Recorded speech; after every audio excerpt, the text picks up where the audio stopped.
নমস্কার, আমি পারমিতা। আবারও চলে এসেছি একটা নতুন ভিডিও নিয়ে। আজ আপনাদের বলবো পশ্চিম মেদিনীপুরের কেশিয়ারি ব্লগের গগনেশ্বর গ্রামে লুকিয়ে থাকা এক ঐতিহাসিক নিদর্শন কুরুমবেড়া ফোর্ট নিয়ে কিছু কথা। কুরুম মানের অর্থ হচ্ছে পাথর বা স্টোন, আর বেড়া মানে ফেন্স বা দেওয়াল, অর্থাৎ কুরুমবেড়া কথার অর্থ হল পাথরের দেওয়াল।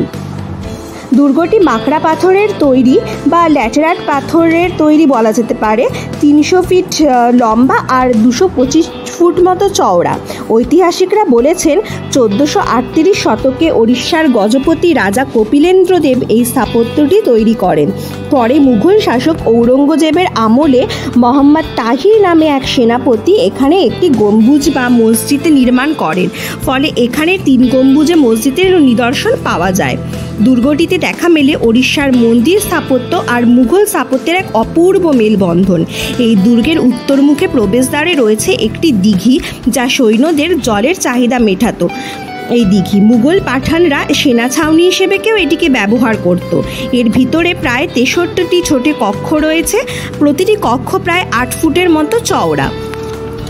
আর এই দুর্গটির কোনো প্রাচীর দ্বারা বেষ্টিত নয় বা যুদ্ধের জন্য কোনো বিশাল আয়োজনও এখানে নেই, এবং অস্ত্রভাণ্ডারও নেই বা লুকায়িত কোনো কক্ষও নেই। তাই এটির নাম কুরুমবেড়া দুর্গ হলেও এটিকে সম্পূর্ণরূপে দুর্গ বলা যায় না। এই স্থানটির বেশ কিছু অংশ মুঘল পাঠানদের হাতে ধ্বংস হয় এবং পরবর্তীকালে মারাঠা দস্যুরাও আক্রমণ করে। লোককথায় এক রাতেই নাকি শ্রীরামচন্দ্র সীতার জন্য এই স্থাপনা তৈরি করেছিল। অনেকের মতে এখানে একসময় লুকিয়ে রাখা ছিল জগন্নাথ, বলভদ্র ও সুভদ্রার কাঠের মূর্তি, যেগুলো পরে কেশিয়ারিতে প্রতিষ্ঠা করা হয়।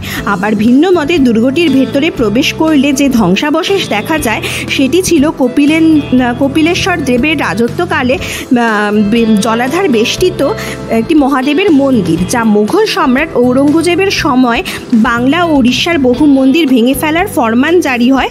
তখন এই ধ্বংসাবশেষটি এই মন্দিরটি ধ্বংস করা হয়েছিল। 1990 সালে এই উৎকল শৈলীটি অধিগ্রহণ করে আর্কিওলজিস্ট সার্ভে অফ ইন্ডিয়া। এই ফোর্টটি সকাল 10টায় খোলে ও বিকেল 5টায় বন্ধ হয়ে যায়। এখানে আসতে হলে হাওড়া থেকে খড়গপুর গ্রামে ট্রেনে চেপে খড়গপুর নেমে সেখান থেকে বাস ধরে পৌঁছাতে হবে কেশিয়ারি, আর তারপর সেখান থেকে টোটোতে ওই মিনিট 4 মতো গেলেই এই দুর্গটির দেখা মিলবে। আসলে সত্যি খুব ভালো লাগবে, একটি গ্রাম্য পরিবেশ। তো ভিডিওটি কেমন লাগলো বলবেন, আর কে কে এইখানে গেছেন সেটিও আমাকে জানাবেন। আর আমরা যখন কুরুমবেড়া ফোর্টে পৌঁছেছি তার কিছুক্ষণ পরেই ঝমঝমিয়ে বৃষ্টি শুরু হয়ে গেছে, যে কারণে ইচ্ছা থাকলেও ভিডিওটি সুন্দর করে বানানো সম্ভব হয়ে ওঠেনি। যার কারণে আপনাদের সবার কাছে আমি ক্ষমা প্রার্থী।